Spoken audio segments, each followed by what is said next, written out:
All right, so before we do my picks, I have I have a controversial take. Well, not really that controversial, but I think that the sleeper of this year is AC Milan. What, for the Champions League? Yeah, They just signed Joao Felix. They just got him from Chelsea. just and they I have think Kyle Walker. I think you could make an argument that AC Milan have the best fullback duo in football. Theo Hernandez and Kyle Kyle Walker. Walker. I'll Yeah. tell you what AC Milan did correct. They didn't sign Marcus Rashford, so that's already a bonus for them. They did well there. I was hoping we could lug him off to them, but they're too smart for that. I think Joao Felix gets a bad rap because Joao Felix was always supposed to be like an Mbappe type caliber player, and he's not that. He is like two rungs below that. And once you accept that, you start to like him a lot. He went from Benfica to Diego Simeone's Atletico at a very young age for a lot of fucking money. That also doesn't help. Simeone, I'm not knocking him Yeah. as a coach, but being that type of coach, these kind of flair exotic players won't really thrive there. They have to change their game. And when you work under someone as demanding as him for X number of years, especially at a younger age, you might not turn out to be, not so talent wise, but just to the naked eye, you might not turn out to be the player we saw at 1917 when you're 25, 26, 27. Felix still That has a lot of attributes that are brilliant. I think in the Italian league, he'll kill it. Champions League caliber, 100%. They still have Rafael Leao. I know Saudi came in with like a crazy last minute bid for him in this window, but they didn't get him. So there's the well, talent. that's the problem with those like $100 million type price tags for these types of players is that like okay, yes, I'm willing to concede he's not worth 100 million quid, but like is he worth 60 million quid as a 19-year-old? Yeah, I think so. I think if you paid 60 million for him and got the same exact production, you would not feel like you were slighted. I think the hype around him, and they're different players, what I'm about to mention, they're different players. The summer hype around him when he moved to Atletico, because United were desperate for Joao Felix back then, is similar to the Joao Neves hype that was this summer when he went to PSG instead of Man United. We couldn't afford him. We got Ugarte. I have no regrets. Neves is a hell of a player. He fucked City up. That was one of the most unbelievable second half performances I've ever seen from a midfielder. But I'm happy with Ugarte. He's what we need more importantly, especially for the league. But that hype around Joao Neves is similar to the Joao Felix hype from 4 or 5. Yeah. So I can see where, Porto, Benfica, they always have, especially Benfica, their academy always produces, Sporting as well, produces these crazy talents. And every year there's someone going for at least a couple, 40, 50 Well, million. Every they're couple of years they're you get farming teams to a like degree, yeah. Porto, Benfica, Ajax, Feyenoord, BVB. For some reason, BVB treats themselves like a farmer team, even though they're the second best team They're in in a Bundesliga. very unique position where like there was no middlemen. They've kind of positioned themselves as the middlemen. So it used to be farmer, like, it used to be like foundation or sort of like those academies to the main big clubs. Dortmund have been Yeah. one of like maybe 3 or 4 of these middlemen where it's all right, youth league, youth team, academies, build yourself up here and then go for even more fucking money. Like they've slotted themselves in quite cleverly actually in the middle of that and they make a pretty penny as well. We got I Here's like AC Milan. number 14, Reinders. I've always been a big, I might be mispronouncing it, but Reinders, I've been a big fan of his for quite a while. I think he's a very tidy player. Tomori, he was supposed to be moving to Spurs, but he ended up rejecting a move. He's done well. Uh, Is that uh, well? Pavlovich is like 21. Okay, I don't know much about him if I'm being honest. I know he Well, came well, well. here. So you're not starting in Serie A as a 21-year-old center back unless you're really good. Like Of course. Serie A cares a lot about center backs, and you're not starting as a center back in Serie A at 21 if you're not really good. Tammy Abraham, I feel like Yeah, so, that's the spot for me. That's where you got to put Joao Felix in. He played in that role for Chelsea. He got a few goals, but in that AC Milan team, you got to have Pulisic, Leao with the pace, Felix with the finishing. Then you got a potent front three that could do some damage. Tammy Abraham for me, how he's tall only is he in one feet? ninety, like six He's foot. 6'4". That's I actually think that Tammy Abraham is actually really good in this and hear me out, right? So you have Rafael Leao and Pulisic on the wings, right? Both really good wingers. I mean, you can knock Pulisic all you want. Sam, an I, American homeboy, but like, yeah, I think Pulisic is a really good winger. Rafael Leao is the truth. Then you have Tio Hernandez and Kyle Walker, who are two of the best offensive fullbacks in football.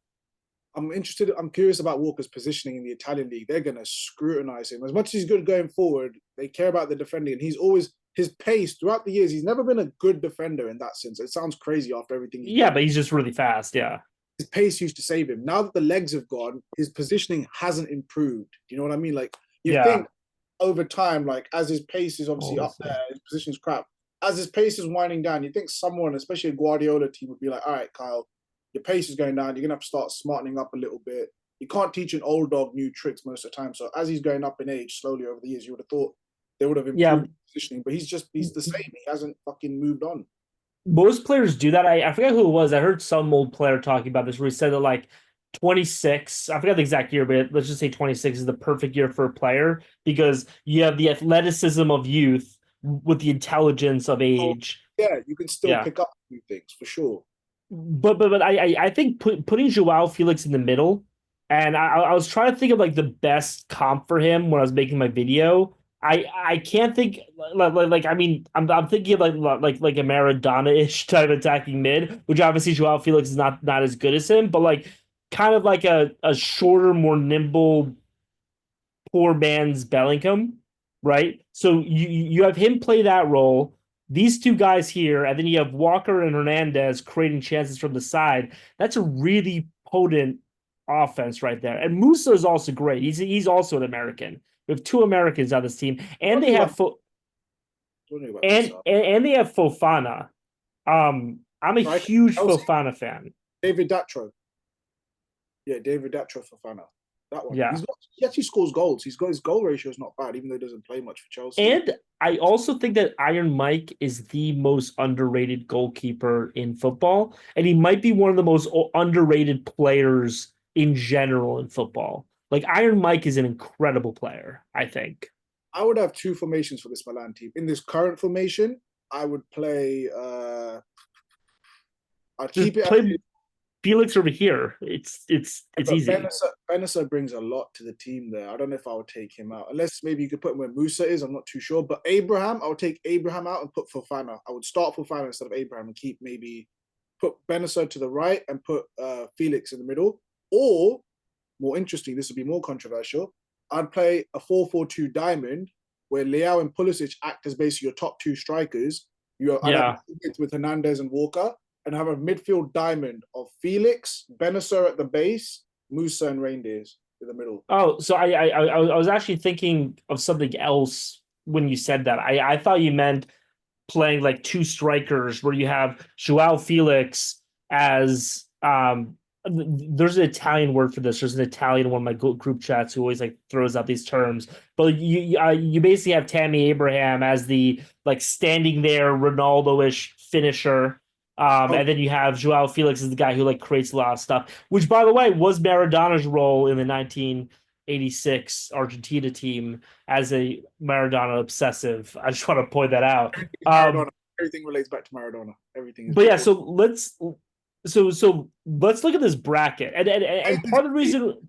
Explain this to me because everyone's been talking about. I still don't fully understand it in terms of what it means. Because 1 minute you guys could be playing, fucking Yeah. So I just understood it the other day. So I just want to say like one thing I hate about the new format is that I start out hating it, and then once I give it like half an hour of thought, I'm like, fuck, that's a good idea. That was the group stage. Everyone hated the group stage. It was too complicated. Now everyone loves it. And I think it's brilliant. So it's the same. 100%. I went through the same transformation. So the big problem over the past few years, and like I made this point in the video, but like is that 2004 Champions League, and we could go through these, but like every single year in the Champions League, you have a strong side of the bracket and a weak side of the bracket. Yeah. Right? Like remember last year I predicted at the quarterfinals that Dortmund was going to get to the finals, and I did that because they were in they were in the shitty part of the bracket, right? And again, it happens every year, right? So like you have on one side Real, Man City, Bayern, Can fine, we like also take a moment to notice that Madrid and City are playing each other again for the fourth year in a row? yeah. Fourth year in a row they're playing each other. Obviously, this is way earlier than they normally play, but that's still crazy. Also, last three matchups, the winner of that matchup won the Champions League. Yeah. Just pointing that out there. Madrid are 2-1 up. So so yeah, so I don't think either of them are going to win this year. The nice thing about this format is that you no longer have. I mean, you still kind of do, but you no longer have like a weak side of the bracket. So basically, what this is that like once you have all of these games completed, These are all the they're knockout going to games. do it. Yeah, Okay, so these are the ones where it's like if you finish between 9th and 24th, those are the games on the left there that we're looking at. So City yeah. Real Madrid, which is crazy. That one of City Real Madrid is not even going to be in the last 16 is fucking wild. That's crazy. So what they do is like Brest Paris over here, Bruges Atlanta, Man City, right? Like they fill that out, right? And then from here, they basically have a draw, which is basically Liverpool and Barcelona. How do you know if it's Liverpool, Barcelona? Sorry to interrupt. That's the bit that's confusing me. So you got Liverpool, Barcelona at the top there, then you got Barcelona, Liverpool there, whether it's Monaco, Yeah. How do they know who it's going to be between Liverpool and Barcelona? It's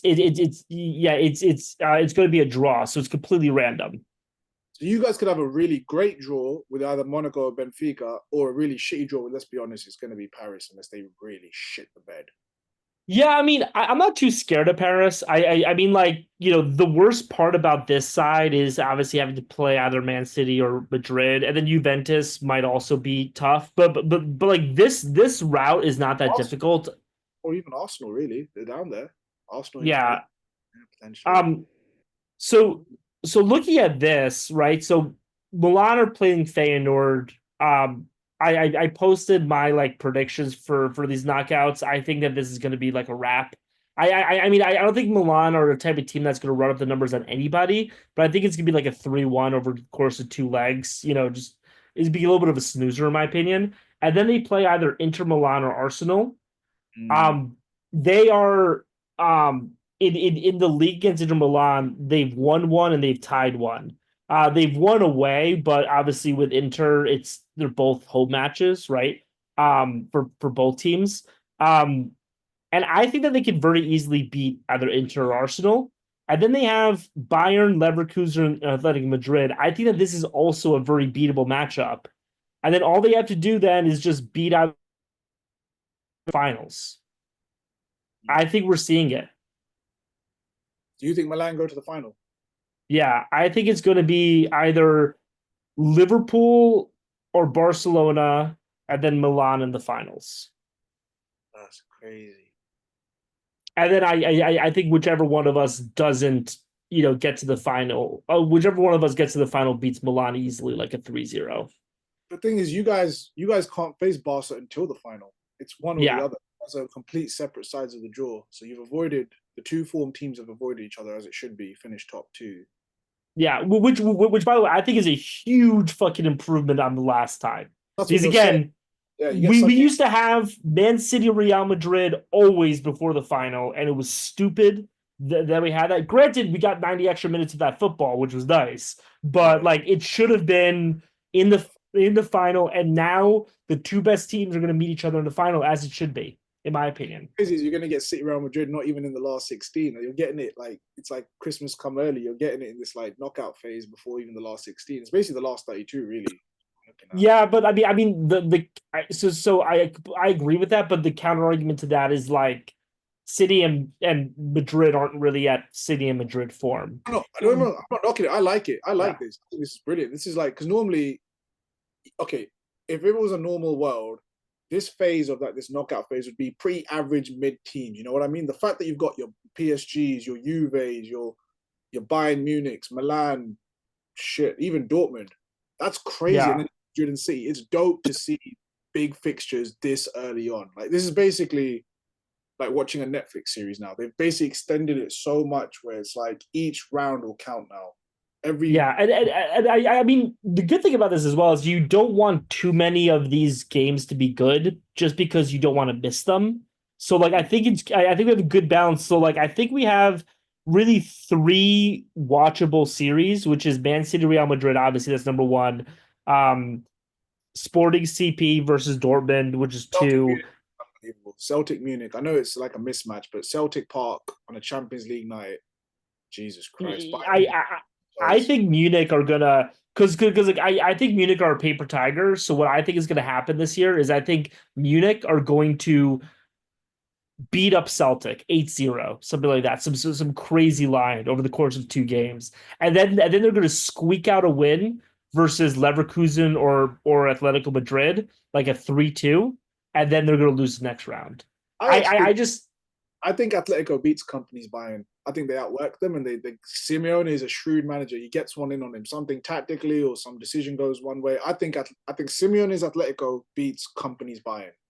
I can see that. I can very easily see that. I mean, company as we've discussed, like really shouldn't be in that position. Really, like, if he's in and that position, he's somebody please give Russell Martin and Rob Edwards, young English managers, fucking the United job or some top jobs as well. Then let's treat everyone the same. Oh, attacking I football, you get relegated. Okay, you get the Bayern job. Those two poor Englishmen are unemployed as we speak, and then you I have do have to say one positive thing about company at Bayern, which is I was researching the lines. So like what I did with the preview was because I haven't really watched a lot of Bayern this year, but like I've they lost 3 uh nil by the way to Feyenoord. Was it Feyenoord or PSV? They lost 3-0 in yeah. the last group game. Three fucking nil. No one's talking about this. I'm not anti-company. He was a brilliant player, but I'm just saying, keep the same standards. He lost I, three. I I do have to say, I think that like one thing he does well is he does kind of like I think the last few years they've been like doing a lot of like really wonky lineups at Bayern, and I do like that he kind of is like, look, we have the best players. Why are we doing so much crazy shit? At Pavlovic, that 45, he's fucking brilliant. He's a young Yeah, midfielder. Actually got he's taken Goretzka out of the limelight, out of the team sheet, out of the lineup. yeah. Pavlovic is something different. He's different I grade. can't believe that Rafael Guerrero is their left back. Is It, um it was is it was Davis? Davis has just signed a new contract. He's just injured, but he has just signed. He's there till 2030 now. He's there for 5 more years. Everyone thought he was Oh, leaving. okay. They're Yeah, buying, everyone thought he was going to Madrid. yeah, buying doing Um, Bayern Munich things. They say he's out, and then all of a sudden he signed a brand new deal. That's what why Bayern. is Upamecano starting over Delict? Delict is no longer their friend. He's at United. He's struggling Oh at the line. yeah. My Oh yeah, boys. oh yeah, I'm an idiot. Who's their other center back? They've got Eric Dyer. That tells you everything you need to know. Oh, okay. Yeah, okay. I feel like an idiot right now for saying that. You're completely right. The fact that they let Delict go, Upamecano I say sucks. I say that, and everyone thinks, "Oh, you're just saying that because he's at United." Don't worry, he's still got way more to improve at United and points to prove. But the fact that we got him, even for the price we got him for 40 odd million at Is 25, insane. is a steal. It's a fucking steal because Martinez is out now for the season. So you're going to need someone else to be the voice on the pitch. It's not going to be Maguire. He's improved a little bit over the last couple of weeks, but it's still not Harry Maguire. No, it's going to be someone like your Matthias De Ligt. It's going to be your Well, Delict is the best. I would say. I mean, is he the best center back in football right now? Like Rudiger might be better, but like, who's really better than Delict? Nah, Delict. I think he still makes these silly mistakes. His lack of pace gets him a little bit. He is fast, but he looks like he's No, missing. he's slow as shit. He's very slow. He's actually faster than he looks. Let me put it that way. He isn't the fastest, but he's faster than he looks. He looks slow because he's a big lad and he looks a bit clumsy, but he does make silly decisions with like the slide tackling defender. Attackers can send him sideways sometimes. So He was way better at Juve because Juve plays a low line.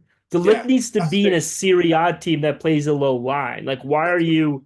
Or even with the three, he needs to have someone around him. I would actually play him the deepest, like the middle of the three almost. Then we play him on like the right side of the three at the back. Yeah, The Ligt would be fucking a monster right bang in the middle. You have Lenny Euro to his right, and you have I'd actually put Masraoui to his left because Martinez is out injured now.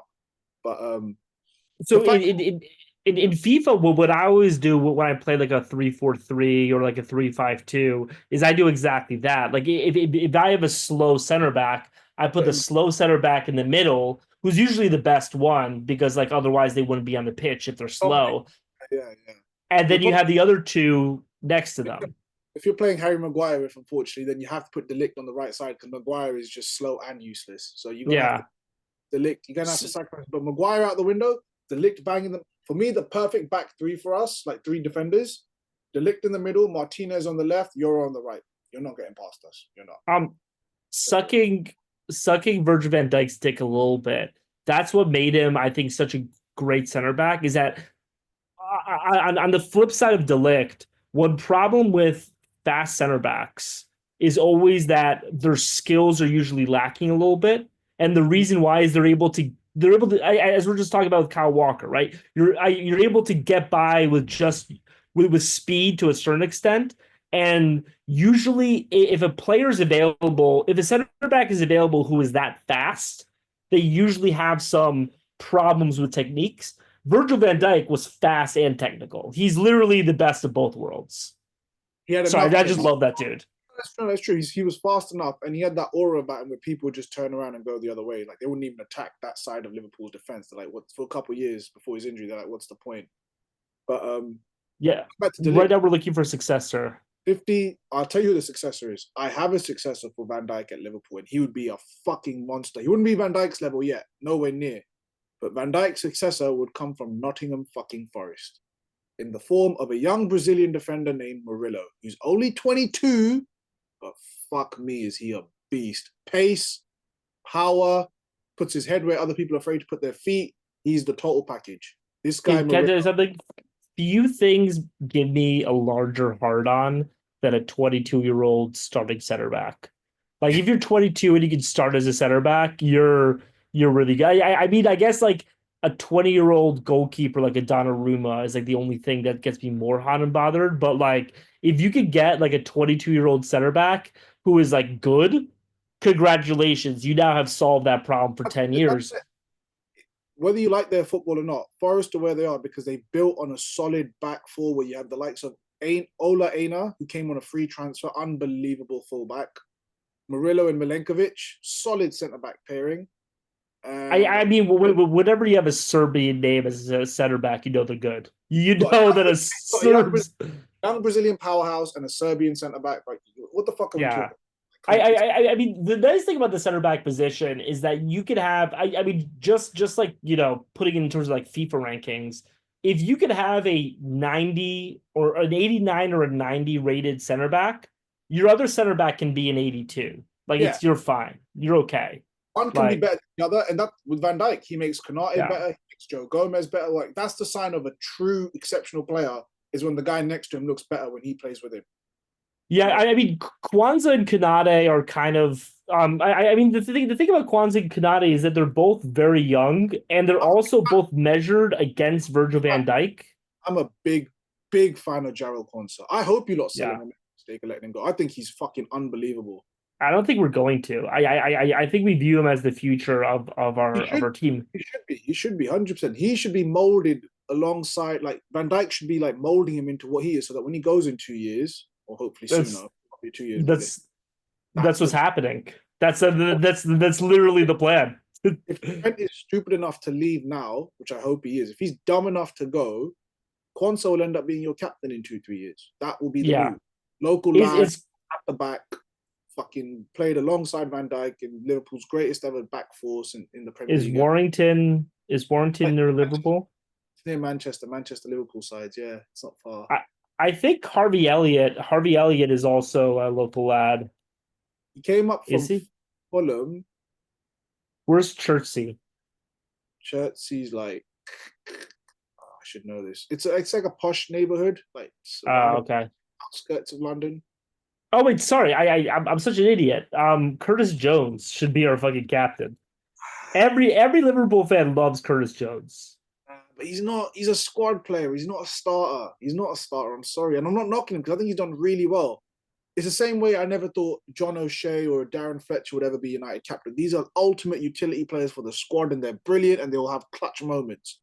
But they're not starting week in, week out. They're not the guys that are going to take you to the title. They're going to assist in it. Yeah. But they're not your Salahs, they're not your Trents, they're not your Virgil, you're not your Alisson. I think if he takes he just needs a slight leap, and he can be at a Jordan Henderson level. I don't think he has that leap. Is my point. That's what I'm saying. I don't think he has it. I think this is really him. He'll get a few He's more goals. 24. I know. Don't get me Give wrong. give him one more year to take a leap, and I think he's Jordan Henderson. I think he's improved his goal output. His assists are decent, but in terms of his actual technical ability and his talent, I think this is it. I think this is what you're gonna get. Now it's just consistency. I think there's also some aesthetic discrimination against him. You look at him and you're like, that guy does not look Oh like no, a good midfielder. he's done brilliantly. He's done brilliantly. But for me, I think Harvey Elliott actually has more talent, but he lacks the consistency because of the injuries and the bad run of injuries he's had in terms of he's been unlucky. He's also just like, I don't know. Like the problem with Harvey Elliott is like, where do you consistently play Harvey Elliott? Like he's not a front three player, right? He's not fast enough. I think you could put him in a front three. Maybe not Liverpool's front three, but you could put him in a front three. I think as well like a false nine. Yeah, you can't put him in Liverpool's midfield. There's no place for him there. That's the problem. If you're trying to shoehorn him into that midfield, you won't get the best out of him, and the midfield will lack something. Your midfield is set where it's Gravenberch, McAllister. That's what I'm saying, right? Like he's that's the formula. That's it. He's not fast enough to be a winger, obviously. I guess he could be a false nine, but like, you know what I turn him into? He needs to add goals to his game, but few. I'll turn him to the next Bobby Firmino. Just run your horse off, be that guy, make the other two wingers help them. Be the Bobby Firmino. The big problem with him as a Bobby Firmino is that Bobby Firmino, like, I mean, obviously, like he was labeled a striker or like a false nine, but like he really played like a midfielder. Like he was a midfielder playing in that role. And like one of his best attributes was his defense. Harvey Elliott is not really a good defender. And like that's the problem. Young enough where I think you could add that. Like right now, you call him Firmino. Like he's Firmino zero. Like, you know what I mean? Like, not that guy. But you could mold him into. No one's going to replace Bobby Firmino. There won't be another Bobby Firmino for you lot like that. But if you mold him into that kind of guy where he's like, you know, diet Firmino and he makes Salah and the other boys work, tweaks it enough where fucking Diaz and them other lot can do their Gakpo can do their bits. That for me is a better position than trying to shoehorn him into the wing or definitely that midfield where he doesn't belong. I actually think our front three next year, and I'm actually really happy with this. I think it's going to be Jota on the left, Diaz in the middle, and Salah on the right. Like I think that's what our front three is going to look like, and then Nunez coming off the bench. Nunez is actually a really good bench super sub. He's a really good super sub because and anybody who's played FIFA as you have know this. Like one of the best players to have is that guy who's 84 rated but has like 93 speed. And what you do is you just play an offense that exhausts their center backs, and then at the 65th minute you switch to a counterattack. You put him in the striker, and you're like, great, I'm going to score at least one goal. We know I'm going to score at least one goal because I'm just going to kick the ball out, and that's basically what Nunez does for us. He had that brace. I forgot who it was against, but fucking Brentford. Fucking old job, Brentford. Cunts. I knew they weren't going to hold out. It went to 90 minutes. They're not going to hold out for this. It's too good to be true. Brentford always bend over for Liverpool. Fucking cucks. Sorry. Do you want to get to picks? Yeah, and I'm looking at. I'm not touching the Everton one. I think Everton do some damage, but I'm not touching that Everton game. So this week we have one extra game, so we're going to be doing 1100. Moisey, 3-game winning run back at Everton. Everton legend. So you're not touching this game, right? Is that what he said? Yeah, I'm not touching it because I still hold up some stupid hope that if I just don't bet on Liverpool games, that you'll all just bottle it somewhere in the season. Yeah, so I think so. I was really nervous, and I'm actually kind of happy that we took like a 2-3 week sabbatical because like Liverpool have had kind of a tough stretch, and like I was afraid that we were going to start. I'm always afraid of us starting to spiral. Like that is my perpetual fear. So if you look at this stretch, where was it? Oh yeah, so 2-2 against Man U, losing to Tottenham. You're going to fix that anyway.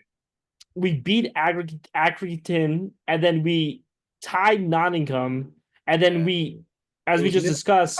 That was massive. Yeah. That was massive. And then we just beat Brentford, and it felt like if we didn't beat Lille, and if we didn't beat Ipswich resoundingly, then we might spiral. And Yeah. I think that we're after the Bournemouth match, I really I feel thought like we're back. I thought the Bournemouth game could easily be a draw. I thought that'd be a tough fixture for you lot, but you lot turned that one around. Apparently, it wasn't a penalty. I didn't see the highlights. Apparently, it was a very soft penalty. But, you make your luck. Yeah. And PSV, obviously that doesn't count because we literally had I have a friend who's a Liverpool obsessive, like literally subscribes to the YouTube channel so we can watch the under 21 team play.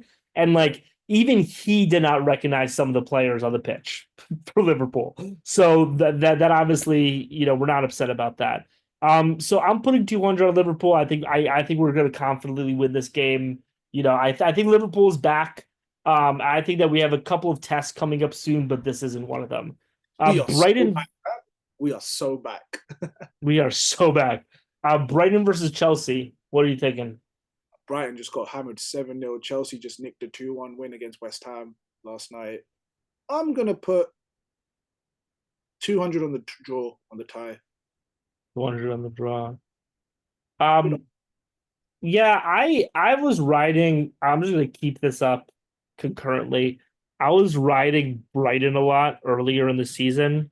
I Oh, was feeling really good about them. But oh. they have really fallen off down to 10th. And they've had like a really, Only as you 5 points mentioned, behind them. We're only 5 points behind Brighton. I'm so happy. United are only 5 points behind them. yeah, they got hammered 7-0 by Nottingham, but even more embarrassing is 1-0 versus Everton, a What is he? 3-1.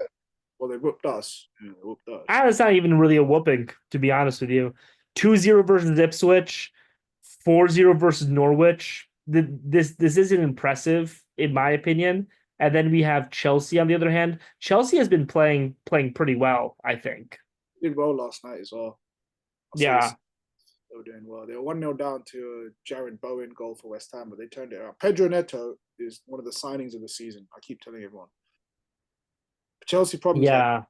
I've seen in the Man City game. I'm putting 50 on Chelsea. I don't really feel that confident either way here. Uh, Leicester tie I'm, put, Arsenal. I'm putting Where's 100 on. Leicester? I'm putting 100 on Leicester. Fuck it. Them odds are way too good. 100 on Yeah. Leicester. Fuck it. If they pull off a miracle, that's payday. I'm putting 50 on a tie.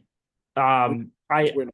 Fucking actually here's what I'm gonna do. Just because I'm a piece of shit. I'm gonna put 20 on Leicester and then I'm gonna put 50 on a tie. I Fuck didn't know it. you could split it like that. I thought you had to Um, go one.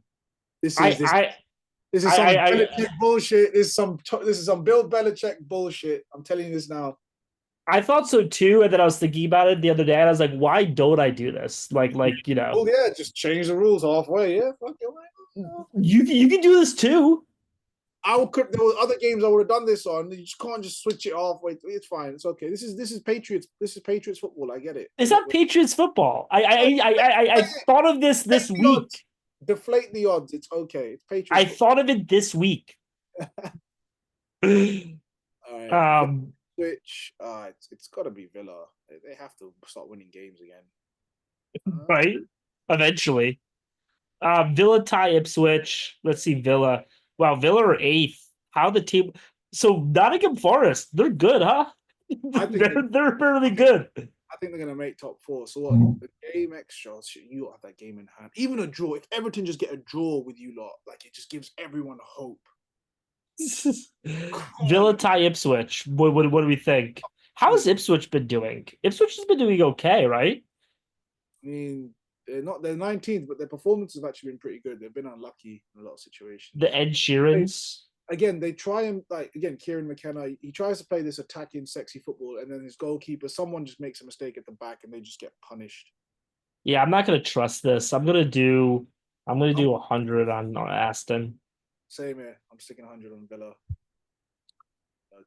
Southampton, Bournemouth. But by the way, so when I was watching the Bournemouth game in yeah, because you guys get it. It was a 3:00 kickoff for us here, so it wasn't on TV. You couldn't catch it. Yeah, so no, I watch it all on like Disney Plus, which in Brazil has like the games, but you have to watch it in Portuguese. Which is good because I'm like learning Portuguese. But they pronounce it's funny because they pronounce Bournemouth Bournemouth, which, if you think about it, is actually the theoretically correct way to pronounce it. They just don't understand the stupid way, Worcester. Anyway, Southampton, Bournemouth. Where's Bournemouth? 100 on Bournemouth. They're seventh. They only Fuck. dropped you lot beat them. If they'd even gotten a draw, they'd still be in like fifth or something. It's only because they dropped. If they got a draw, you're right. They would be in fifth above Man City versus Southampton. Which are rock bottom. City, Southampton are fucked. Why is it only negative 160? That doesn't make a lot of Hey, sense. I'm sticking 200 on that. Definitely sticking 200 on that. I don't. This is the wildest odds I've seen in a while. Even though it doesn't like you wouldn't think so in a game like this, but negative No, 160. it doesn't make any fucking sense. They're wait. I just want to look at their. I'm sorry, guys, at home that I'm looking at so many records to make me seem like a pedestrian, but I just I just want to look at this. There must be something here that we don't see. So they beat Nottingham 5-0. They beat Newcastle 4-1. They tied Chelsea, but Chelsea's a frisky club. Yeah, and away. Chelsea away. That's Chelsea away. So at the bridge, that's not easy. They whooped us 3-0 in December. Bromwich, Everton. But Everton's just a messy team. Fulham, okay. I mean, they haven't had a great Decembro, but like they're good. Yeah, this doesn't make any sense.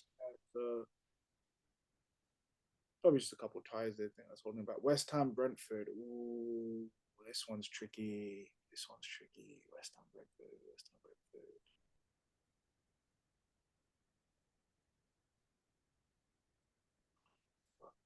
West Ham lost yesterday. They didn't play badly. Brentford fucking cunts bent over for you lot. I'm gonna go for a tie. 100 on a tie. Yep, that's exactly what I was gonna do. We're mirroring each other too much this week. There's some daylight. If there's a Leicester tie, I'll be very happy. Fulham, Nottingham. Ooh.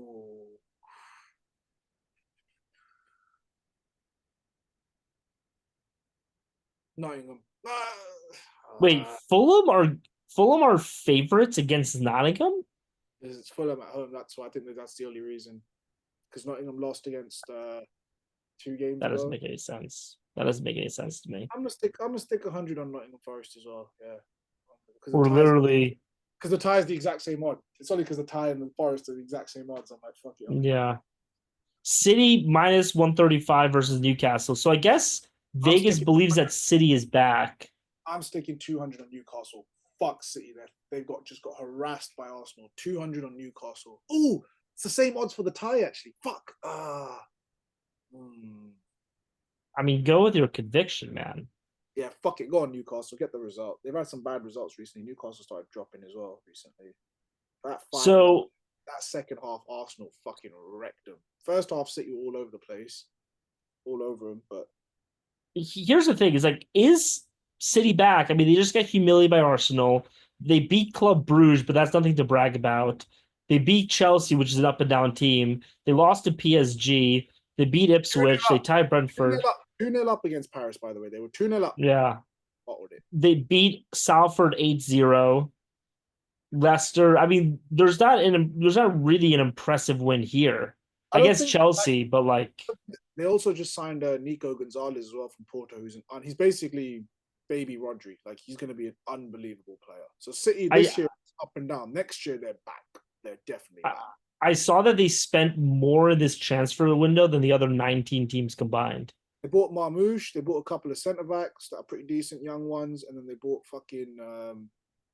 Yeah, I'm putting 100 on Newcastle. They didn't end up signing that Cambiasso from Juve. He's a left back. They wanted 60 million for him. I was like, this is an untested left back. How are you going to pay 60 million? They didn't end up doing. Yeah. Okay, so this is the last one you're betting on, I guess, but you have 100. Palace, tie, Everton. Let's go 100 on Everton. This is just pure emotion. Let's go Everton. Come on, lads. 100 on Everton. All right. Yeah, I mean, I'm looking for a reason to not do it, but it just makes sense to me. All right, I'm gonna put 50 on Pool, and then I'm gonna put 50 on Man United. No, they are. I just. Oh fuck! playing Tottenham. Shit. There's an extra game because of Lots. Yeah. I'm with yeah. you. So I I didn't wouldn't want to bet, change the format. I wouldn't have bet on it anyway, but I get what you mean. But yeah, Yeah. United, Jesus. And I guarantee you, watch this. They signed that Matthias Tell. He didn't come to us. Watch that cunt score. I hope we can still win, but watch that dickhead score. Matthias Tell. I think Man U win. We don't like playing at home. We're too shook to play at home. It's so embarrassing. The shirt's too heavy in front of our own fans. Away from home, not that we play much better, but we seem to get the result. It's so annoying. It seems like we really just agreed on everything this week. We have like these two disagreements. This is just a leverage play for me. How are But we in terms of the gaps now? How far behind am I to you on the uh, overall? um no, this is inaccurate. Um you are minus 500 and I am plus 500. Okay, so it's The, still the, 1,000. yeah, this is just subtracting the total bet amount. So this is what it is. That Leicester game comes through, even though I need Arsenal to win. If that Leicester game comes through, I'm right on you then. That's it. I'm Yeah, back. So back. you're so back. Yeah, so this is inaccurate because what I do is I take the total from the week before. Yeah, but in terms of the difference, it's basically the same. It's 1,000, showing 1,000 difference there as well. So Yeah, yeah, I'm in the same boat. I'm 1,000 off you, roughly ballpark. So I need to fix that. yeah, but in terms of weeks, I think we're even 3-3. Oh, okay. Um, All right. yeah, it's just the total amounts. But yeah, no, I mean, I don't think we're gonna. I mean, one or two things go certain ways, maybe, but I think generally this week we're gonna kind of stay close in terms of the amounts. It's gonna be tough for one of us to win. Hey, this Um, week, you guys are playing the Carabao Cup semis midweek, Wednesday, Thursday. Your game's on Thursday. It's FA Cup weekend this weekend. So these games are actually the following week, I believe. yeah, yeah, I mean, these are the following week, but I have a week off where I don't have to care about football in that sense. Thank God. I want to bring up one thing about Man City, and this so in my picks, I picked Man City to beat Real Madrid, but I think this is as bad of a stretch as I've seen in my entire footballing watching career. So they've got Forest as well. Fuck. the nice thing about Forest is they have like a week off, but yeah, they have February. Real, Newcastle 4 days later, Real 4 days later, Liverpool 4 days later, and then Tottenham 3 days later. They need to beat you, cunts. They need to beat Liverpool, please, for the love of God, please. So here's actually what I think is going to happen. And this is why I ended up picking them versus Real Madrid. By next week we should do picks for the Champions League. Like we should start doing Champions League picks. Sure. So um I I think that they're at a point right now, which again, talking about FIFA, we've all been as FIFA managers, where you're deciding, do you go for the Premier League? Do you go for the Champions League? Like, what are you going for? How are you resting your players? And I think that what Pep's strategy is going to be is to do the starters against Real Madrid, um, go for a draw against Newcastle, and then go all out against Real Madrid for this, and then just give up the Liverpool game and then try to get 3 points off of Tottenham. It's pride won't let him, because the way you lot treat him at Anfield, you're getting sacked in the morning. He needs to make a statement against you lot. Fuck the title's gone. But if you guys are gonna be the next guys handing it over, they can't just give it. They need to give you lot a little bit of a. Yeah, but the problem is if they put up too much of a resistance against us, that they are losing the Champions League and they are possibly not making the Champions League next year. They'll be fine. Just win the Liverpool game. Madrid will take. I'm hoping Madrid come on the 11th of February and win like 5-0 and just destroy them and think, fuck it, the return legs are wash. So yeah, I mean, if they do that, then yeah, obviously. But Rodrigo's back. He makes such a fucking difference. Is Rodrigo back? I thought he was gone for the year. Bro, the Champions League goal, Bellingham did a back heel assist, and Rodrigo put it in the bottom bins. It was disgusting. It was a disgusting goal. Oh, I didn't watch it. Fuck, Rodri's back. You mean? No. Rodrigo's back. Oh, Rodrigo for Real Madrid is back. No, not for City. No. Oh, Rodrigo, I thought you were saying Rodri is back. I was like, I thought he was gone for the year. Oh yeah, Rodrigo, yeah. but Rodrigo's back for Real Madrid, and their attack is so balanced now. They could make a mess at City. That City defense against Bellingham, Vinny, Rodrigo, and Mbappe, it could get ugly. I hope it does. It'd be beautiful. Yeah, I still don't believe. Real Madrid to make it through so that they can beat you in the final again. That's what I need in my life. I need Always a hater. I have to be, Always man. a. I'm surrounded by the enemy. I have to be. You had to pick the one. You could have picked 19 other teams. You just had to pick that one. You had 19 other teams you could have picked in the league. Okay, but here's why I couldn't have. Here's why I couldn't have. Okay, so let's look at this. Um, here's why I couldn't have. Obviously, you can't choose Manchester City. Impossible. Of course you can. No. Who's the owner of Chelsea? Now it's an American guy, Todd Bowley. Yeah, but who's the owner of 2021? Abramovich, Russian. Okay, yeah. Exactly. Tottenham. Yeah, well, we don't need to say nothing about that. Yeah, we get it. Yeah. And then Arsenal as well were kind of in that same position. What about So number 6? Number 6 is okay. Could have been buddies together in this, but then it's not. yeah, fun. but It's not fun. yeah, yeah. It's so realistically, you You could have know. picked 17. You could have been a Leeds fan. Jesus. I actually I do have some news. I'm thinking we might when Nick and I were talking at the beginning of this, like me and my girlfriend right now are trying to decide where we're gonna live, like permanently, or at least like for a while. And one of the top places on our list is Naples. And so if I move to I Naples, wonder whose idea that was. Oh, big Maradona fan. Oh, let's move to Napoli, love. Let's go there. so it was actually partially her idea. So she is half Italian. She Okay. speaks Italian.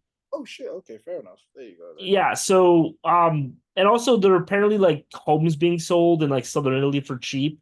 And I'm like, yeah, they're selling you the home for $5. They just spent $100,000 in renovations. So like what are we talking about here? But anyway, if I live next to Naples, I mean Napoli is already my Serie A team. I just don't watch it that much because I don't really watch Serie A.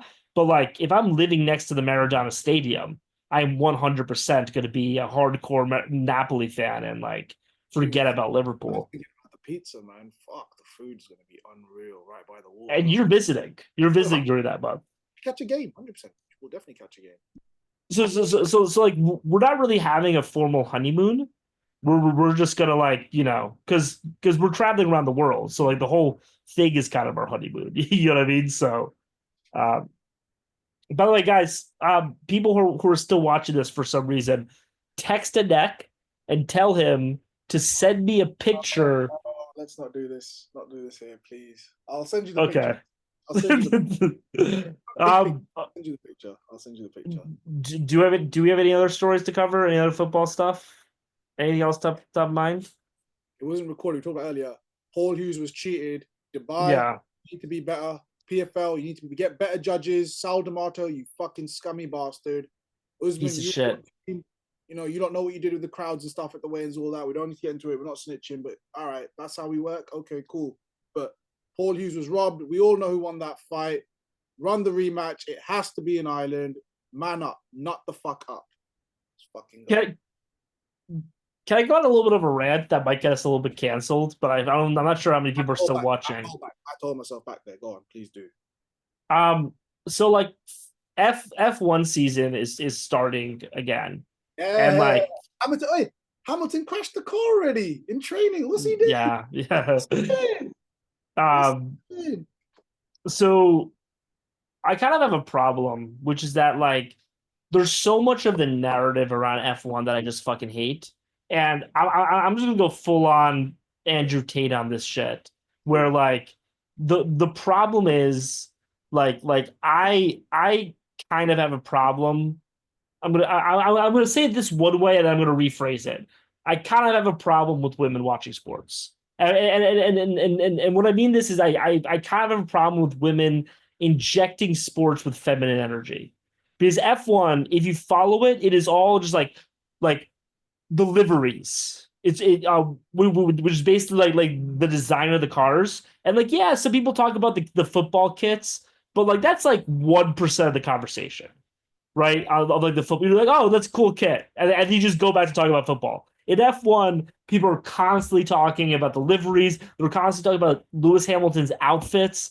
Lewis Hamilton like posted this picture of him in front of Maranello, and it was him like, and people were talking about like, oh, that's such a great style, such great stuff. And I'm just like, I fucking hate that shit. And I'm like, can we just talk about the cars? Too much money in the sport, in the game. There's too much money in the game. That's where that's come from. You shouldn't be caring Yeah, what the cunt's wearing. It's how he drives.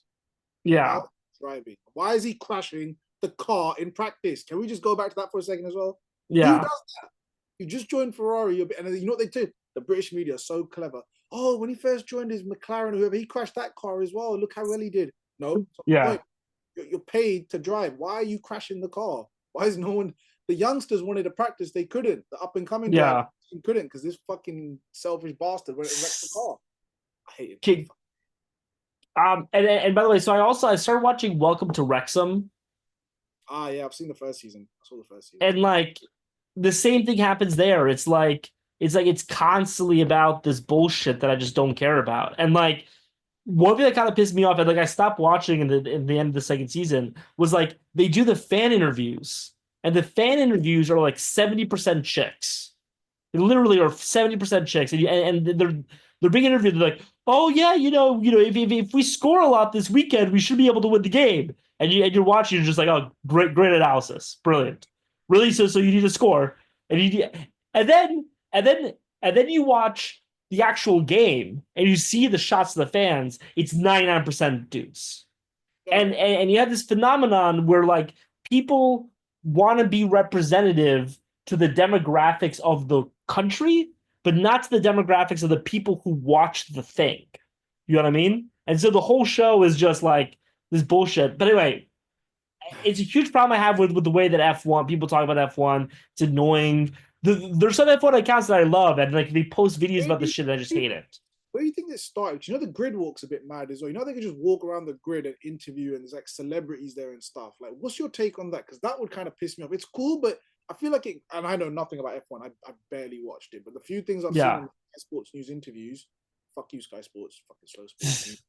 Um, it's just all about the celebrities. No one's even talking to the drivers or looking at the cars. It's all about, oh, so and so's here. And funnily enough, Virgil van Dijk was at one of them. People just going mad, and all they care about is the celebrity of it, which it's a cool element to have.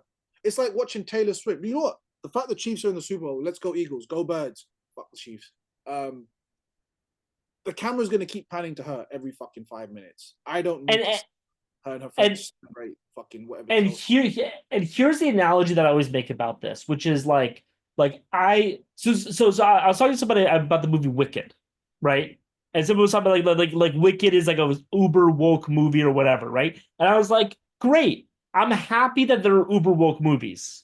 I'm happy that those people have that to watch. What I'm upset about is when the shit that I like gets infected with that, right? Yeah. And so it's like the analogy would be if you're watching Keeping Up with the Kardashians, and one of the Kardashians was dating Lamar Odom, and for 15 minutes an episode, they go through the intricacies of the triangle offense.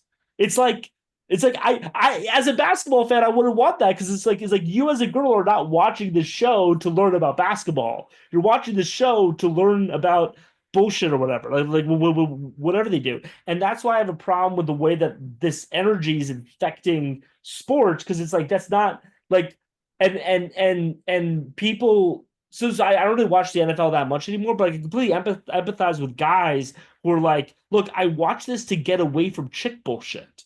I don't care about relationship stuff. My girlfriend subjects me to this bullshit 24/7. I want to watch grown men beat the shit out of each other.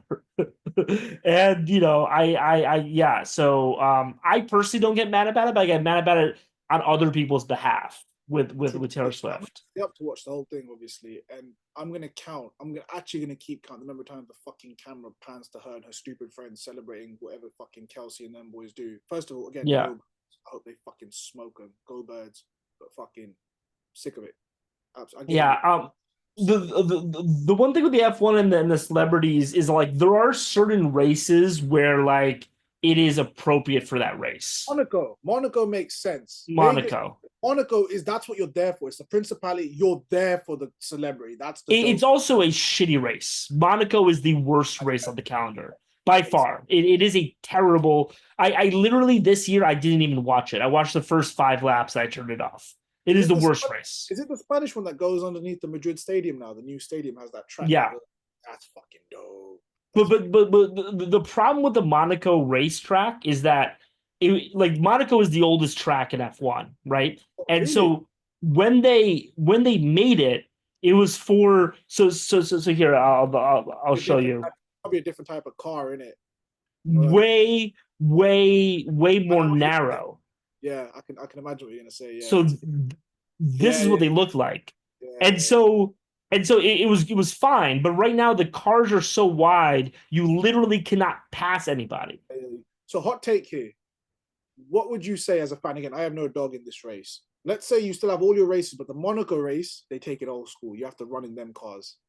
Whatever car teams have, but for that one race, just because it's the Monaco race and the celebrity, the principality, and the way the track is, you go back to them cars, the thin ones, and you figure out who the best driver is.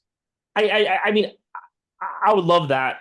For me, like I actually came up with an idea for Monaco. I posted a video about this like right before the race, which was that like I think that with Monaco you just need to change the entire thing, because with Monaco the entire thing is about qualifying. So here, let me show you this. Like this will show you just how terrible the Monaco race is. So this is overtakes per race, amount of times one person crosses another person on track. Yeah, 5. Monaco is 5. Sao Paulo is 62. Italy, which is the second lowest, is 12. 12 is still very little, but at least it's something. More than double Monaco's as well. That's crazy. That's how. So I get what you mean. It was all about qualifying, because as soon as you're up there, no one's going to overtake you. Really, no one's overtaking you. In 2019, Daniel Ricciardo literally like his engine blew out, and like he was able to change gears, and like literally he kept the lead for 6 laps with Lewis Hamilton behind him.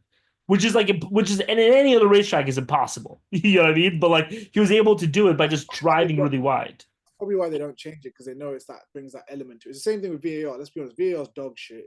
And the reason they're not improving it with the automatic offsides and the yellows and this and that is because it gets us talking. You want the fans talking about the sport. So as much as you bitch about this and that, they're not going to change it because it keeps them in the conversations. Well, so what I think they should do with the qualifying is I think they should do like 3 or 4 different qualifying events instead of just one qualifying, and each qualifying gives you an advantage in the subsequent qualifying. You know what I mean? And like maybe like an extra 5 minutes or something. You know what I mean? To do an extra lap. And that I think would actually make Monaco that much more interesting. But cool. And like, let's hear that all the classes will generally there'll be one big test at the end where it's 70% of your grade. But you have those 1 or 2 classes where the professor's clever, because he knew that us lazy cunts wouldn't do shit till the last week of the exam, and then we'd start studying. So you'd like progressively, like you'd have one test at like the early bit, which was worth 10% of your grade. Next one's worth 20%, and then the final one is 40%, whatever. Then you got 15% coursework, something like that, where it accumulates from the beginning. Like I said, a few different things, so that you've got more even classes. It was better for me in terms of learning, but I had to work from day one. I hated it. Yeah, but it's going to be an interesting F1 season. So Drive to Survive drops in a month, and so I can't actually complain about the fans that much, because like people refer to the fans that care about liveries as Drive to Survive fans, and I'm technically a Drive to Survive fan, so like I can't really compare them because I'm the same. But like I do care more about the driving than that shit. But Drive to Survive drops in a month. It's going to be probably one of the best. Have you seen Drive to Survive? I need to watch. I've been watching the second season of the rugby one, the Six Nations, because it just started this weekend. So there's a lot of good sport on Netflix. They're doing well. I'm not gonna lie with the sports stuff. So watch season 4. That is the Max Verstappen Lewis Hamilton season. Oh shit! Okay, I thought. Drive to Survive is 6 seasons now. Oh, it's Drive to Survive is going to have 100 seasons by the time I'm dead. Like it's just going to keep on going. But yeah, season 4 is great. This season's going to be even more incredible. And this season of F1 is going to be great because it's the most open that F1 has been in like decades. Like, because the Red Bull car sucks, but Max Verstappen's still the best driver. And what's this? Okay. It's not the end. Anyway, I think we've covered it all. Next Monday we're gonna do the Champions League, Yeah, Champions League picks for the week. sounds good. I'm gonna stop the recording.